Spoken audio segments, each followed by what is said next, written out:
Okay, so Sunday morning, and I'm on my way to go get brunch. And I'm gonna do a blog post here in the next couple days. For the end of the month, I'll probably put the link up to this video in that blog post.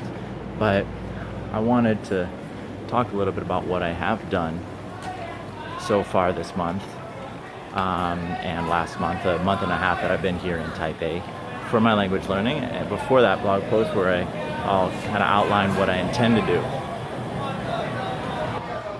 Got through the market there. It was a little too loud to be able to record a video.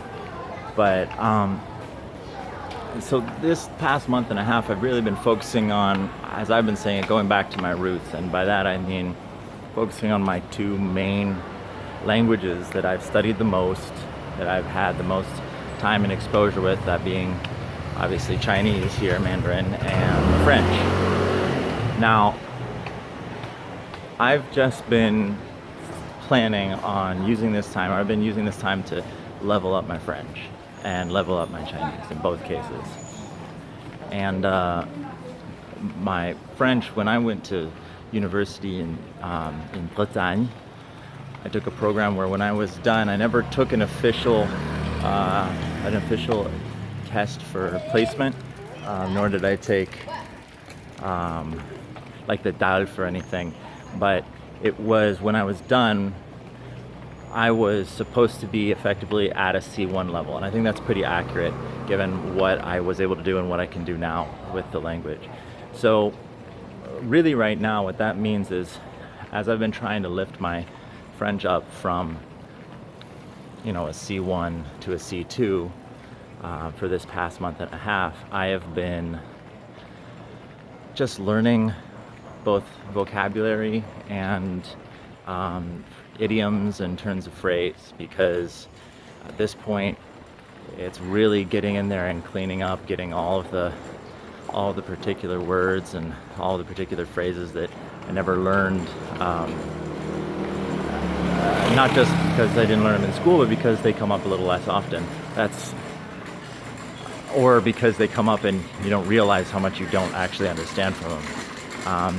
So I've just been, French is a lower priority than my Chinese right now, but I've still been pursuing it, and I've actually just been using Memrise. I've been learning about 30 items, be that words or phrases, per day, which for me right now with French is a pretty sustainable number. It doesn't take that much time for me to do all of my reviews from that and learn the new items. So that's been pretty good, and I feel pretty comfortable with that. I happen to be staying somewhere where I have TV5 Monde, and I watch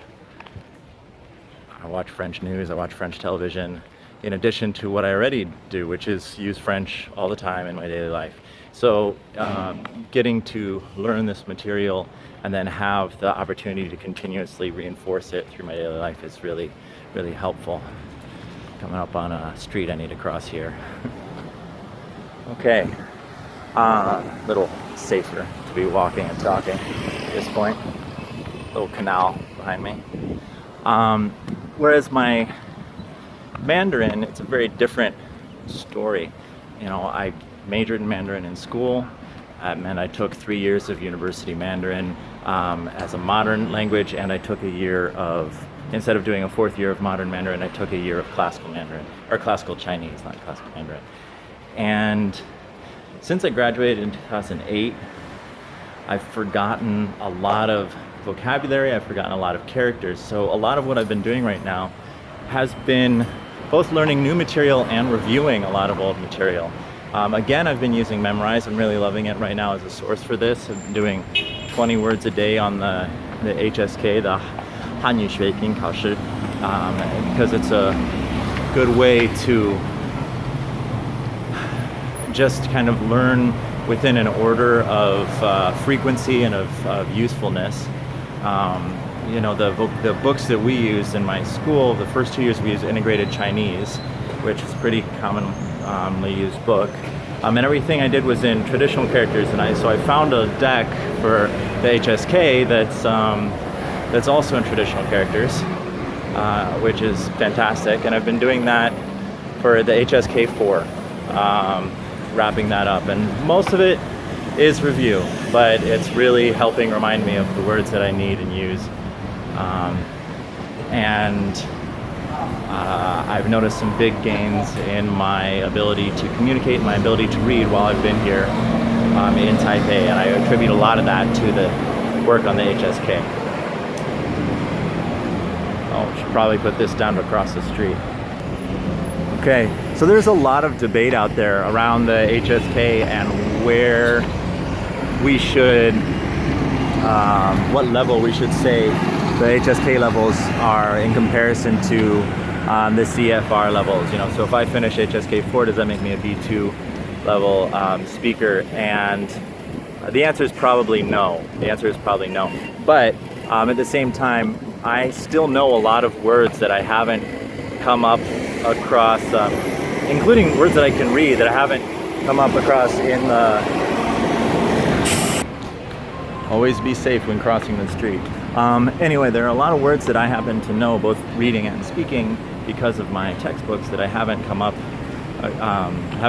in the HSK deck so far. Given just my experience learning languages and my own self-evaluation of how well I'm able to talk to people and how much I can read, I do think it's fair to say that I am a pretty solid B1 speaker trying to break into B2 level with the language, which, thinking back, it's kind of astounding to me that I would have a degree in this language and still be at that level as somebody who does language learning. But you know, here I am trying to break out of that. So is the HSK really the right way for me to approach this? I think so at the moment. I think right now it's giving me the opportunity to finish up, kind of round out a lot of things and just kind of get myself at a stable, recognizable level, remembering vocabulary, and that's kind of what I need to do right now. So that's what I've been doing for the rest of this for this month, is finishing up the HSK4, and then of course other words that I just learn out and about.